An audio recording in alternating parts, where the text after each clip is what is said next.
ఈ చెరసాలలు, ఈ పోలీస్ స్టేషన్లు, ఈ విచారణలు మా ఆత్మస్థైర్యాన్ని, ఆత్మవిశ్వాసాన్ని దెబ్బతీయలేవు. నీవు జరుగుతున్నటువంటి పరిణామాల పరంపర అంతా నీకు నీవే మరణ శాసనాన్ని రాసుకుంటున్నావు అనేటువంటి విషయాన్ని గుర్తు చేస్తా ఉన్నాం. ప్రగల్భాల మాటలు కట్టిబెట్టు 100 మీటర్ల లోతులో బీఆర్ఎస్ పార్టీని పాతి పెడతావా?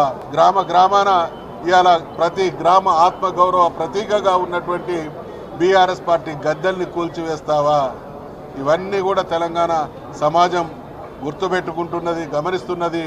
నీ నిర్వాకాన్ని నిలదీసే రోజు అవసరమైతే తెలంగాణ సమాజమే సవాల్ చేసి నీకు బరి గీసేటువంటి సందర్భం కూడా ఆసన్నమవుతుంది అనేటువంటి విషయాన్ని హెచ్చరిస్తూ జరుగుతున్నటువంటి పరిణామాలన్నీ కుట్రలతో కుయుక్తులతో జరుగుతున్నటువంటి పరిణామాలని ఖండిస్తూ ఉన్నాం.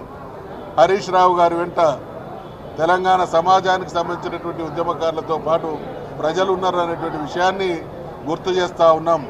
నిజంగా నీకు ఆత్మవిశ్వాసం ఉంటే నువ్వు ఇచ్చినటువంటి 6 గ్యారంటీలను అమలు చేయండి.